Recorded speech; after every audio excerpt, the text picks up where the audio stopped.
Hello everybody and welcome back to the Fortress of Solitude. Today we're going to be talking about a Batman Superman World's Finest issue 39 by Mark Waid, Clayton Henry and Tamara Bonvillain. We Are Yesterday continues right here as Robin has been blasted into the present day Justice League Watchtower, where Batman is really happy to see his long lost partner, revealing Dick has been missing for years. Things become even weirder as Nightwing arrives, signaling something is very, very wrong since if Dick has been missing, Nightwing shouldn't exist. So this is a really cool opening and reveal on how much the timeline is beginning to splinter. Memories and things that didn't happen are being remembered as they did happen. Timelines are bleeding together. It's some great stuff that I like that Waid doesn't explain just right off the bat. He just kind of drops you in and gives you kind of taste of the chaos. Robin explains that the last thing he remembered was being time zapped by the Legion of Doom. Batman begins showing signs of these melding timelines as he remembers Dick going missing for years, but he also remembers him as Nightwing. I love how jovial Robin is here. It really makes Saturday morning cartoony feel of the world's finest book and that time in the past, because the book is obviously set in the past. It makes that timeline feel so different to the present day stuff, which feels a little bit more serious, a little bit more darker. Like here, this Robin kind of stands out because he's constantly making jokes. He's trying to make light of the situation, whereas heroes in the present don't particularly do that all that often now. He's cracking jokes at Bruce's expense and even demanding to know how many Robins there are once Superman arrives asking which one is he. Heroes tell Dick where he is, being that the Justice League only have a satellite and not a watchtower in his time. And as they discuss Nightwing not even remembering this, the team get flashes of various things from the timeline and larger universe, like Ultraman, the Batman Who Laughs, and Pariah. The team take this as time is broken and unstable, and I like just how casual they are at that. They see this like vision of like all these different threats they've faced from the multiverse and from other universes, and they're like, yep, timeline's fucked again. It's another Tuesday here in the Justice League Watchtower. Waid is also cleverly sidestepping the idea of the older Dick remembering this with the shattered timeline. Like both of these things happened where he went missing and he became Nightwing, but they also didn't happen at the same time, and that concept itself is the problem the heroes have to deal with. It's not just someone who's misplaced from time or something has been taken from an earlier point in time. It's not just a run-of-the-mill time travel story we've seen time and time again. Batman figures two Dick Graysons in the same place won't shatter the timeline, so this is something more than that. But they are alerted to the Legion of Doom attacking their current timeline. As Superman and Batman decide what to do, Robin goes to shake Nightwing's hand, which if you're familiar with time travel mechanics is a big no-no. You can't interact with your past, future self, let alone touch them. So when these two dicks touch, the past Robin is zapped away. Batman, however, knows that Robin wasn't the one who quantum leaped away. They did, as now the heroes are on the Justice League satellite in the past. This is what I really wanted from the story, just jumping around the timeline randomly, future versions of Batman and Superman going to the past, and the past versions of Batman and Superman coming to the future, and just heroes just coming in and out. And I like that it's not taking itself seriously either as well, it's just taking us along for the ride.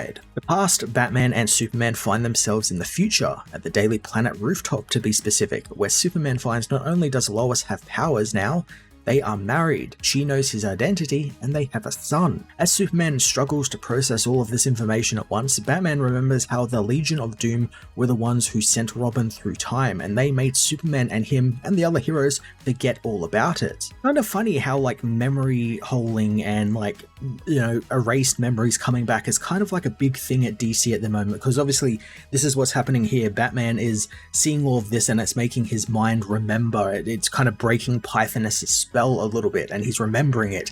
And we saw over in Superman Unlimited and the Summer of Superman special, Superman kind of had the same thing going with the Legion of Superheroes, where they erased his memory so he wouldn't interfere with his future fate, so he would eventually become the hero they get inspired by.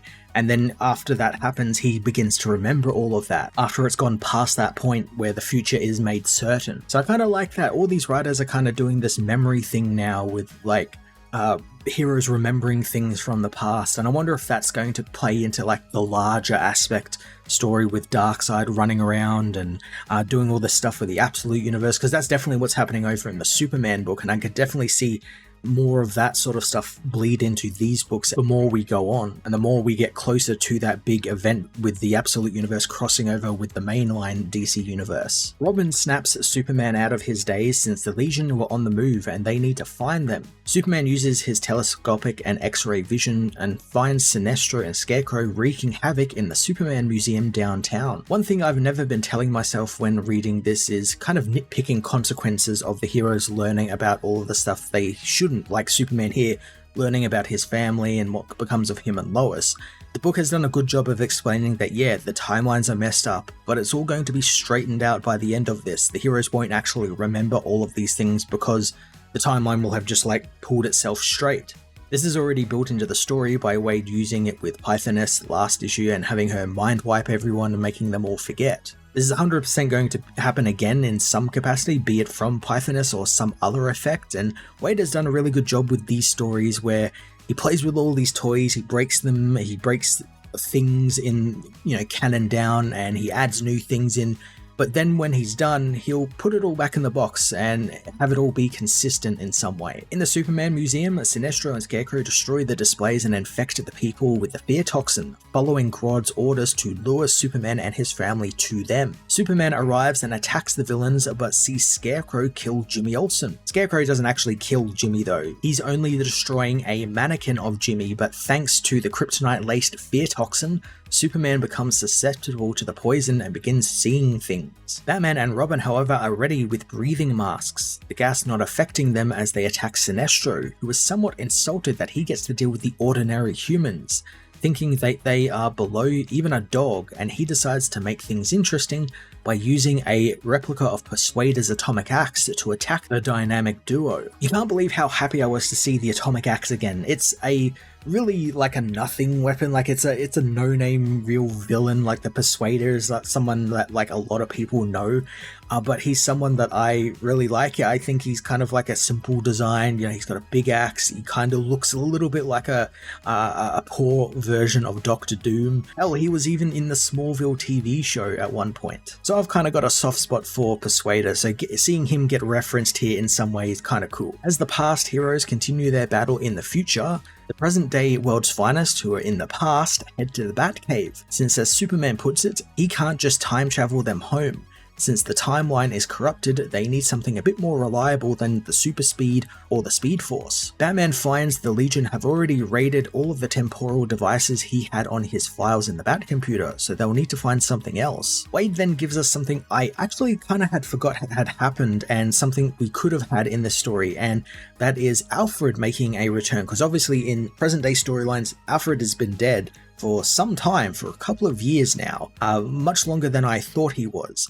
So Batman and Nightwing get this kind of moment with this guy who, raised them, their surrogate father, more or less, who's been dead for a number of years, and they get to finally see him in the flesh one last time, and it not be Clayface or someone pretending to be him or an illusion or anything. Nightwing rushes to hug him, not caring if it messes with the past, and Batman on the other hand seems like he's lost for words, and before he can actually make a move towards Alfred, Superman stops him, telling Alfred that they are time traveling and will explain to him later. I love how Superman just kind of tells the truth, he just admits a few key details there, obviously to ensure the timeline doesn't get messed up again without Alfred learning of his fate. But I like that, he just kind of told the truth. They're time travelers, they're there to sort out something, and they'll explain later, which is, that is the truth. That is what's going to happen. Batman understands why Superman held him back, since they can't risk revealing Alfred's future to him. In the present, Scarecrow weakens Superman further with green and red kryptonite, but the hero doesn't know if it's real or not, thanks to the toxin, and this could all just be an illusion. Batman, meanwhile, blinds Sinestro with a flashbang, giving Robin a second to try and go and help Superman, but the now blind Sinestro fires wildly into the museum, caving the roof in and trapping the heroes in the room with him. At the Fortress of Solitude in the past, Superman reveals that the solution has been right in front of him the entire time, the Legion of Superheroes, since thanks to them, he has access to one of the Legion's time bubbles, and it will help them get back to the present. Heroes board the ship and head into the timeline, as in the present, Superman tries to fight the toxin, but Scarecrow douses him again with it, making the Man of Steel see his funeral after his fight with the Doomsday. Superman immediately is freed from the illusion though, and As fast as a speeding bullet, he grabs the confused Scarecrow and delivers him to the nearby police officers, returning to help Batman and Robin deal with Sinestro with one single punch. Superman reveals that Scarecrow overplayed his hand and went for a cliché fear, his death, something Superman is not scared of at all. Now this is great use of the fear toxin and how Superman can get out of it. Superman has very few fears, as you would as someone called Superman. Death isn't one of them either. He will happily lay down his life if it means the survival of others, the survival of innocence. And I love the process that Scarecrow would have gone through to that being like, oh, he fought Doomsday. Doomsday is scary, Doomsday was the thing that killed Superman, so Superman is probably scared of him. I could understand the process Scarecrow went through in thinking that, and of course that's completely wrong because he doesn't understand who Superman actually is. It's just an interesting way to deal with the fear toxin that isn't, being delivered a cure, having a mask on like the Bat family usually do, or a villain falling for their own fears. Heroes from the past continue to rocket through the timeline, but soon come across a Chronal safeguard put in place by the Legion of Doom, effectively blocking them from going any further. As they hurtle towards a light of pure time, Sinestro manages to grab the time gun he and Scarecrow had, blasting Batman, Superman, and Robin as the time bubble crashes headfirst into the time wall. In some other place, a desolate place, Superman awakens, finding that he and the arriving Batman and Robin have been cast into some sort of desert void with no way of getting home. So this is kind of cool. I guess they're in some sort of like void, like dead graveyard for time sort of thing, and I imagine they'll find some characters we've never seen for quite a while, some fun cameos or something. I can kind of see where it's going. The other side of that, they could have easily been blasted to a different point in the timeline. I see the desert and stuff. I think of like, oh, is this like the Wild West? Are we going to get, Batlash and all of these different characters that we saw in Justice League Unlimited and Justice League the cartoon series? The fun way to enter the third act of this event series. Now, the one thing I did really notice about this issue is the total lack of Gorilla Grodd, which is quite concerning or maybe a big problem because Gorilla Grodd is like the main villain of this event. This is all his doing because he has Martian Manhunter's powers, and he's not in the issue at all, which I kind of think he probably should have been, because I feel like we kind of need to know a little bit more about his plan, or get to see his side of the things a little bit more, because it feels like in the last two issues we got a little bit of like what he plans on doing. He wants to take over the world for the apes, and he's using the Legion to do it, and masquerading as like wanting to help his other fellow villains. So it feels like we needed a little bit more. Like surely this isn't it for his plan. Surely there's like some more. Like he wants to do some more. That being said, I did say in my last review that he is still thinking very two-dimensionally when he has these powers of, a god. He's got Martian Manhunter's powers. He can basically do anything, and he still wants to like conquer the world for the apes. So maybe that's part of it. Maybe like him just having that simple plan is like the point. Like he can't think of anything more, even though he has this immense brain power. I don't know, it just felt really weird to have the main villain not in one of the main parts of your event series, just completely absent for it, and for no real reason whatsoever either. World's Finest issue 39 continued the fun, fast-paced Saturday morning cartoon feel of this summer event.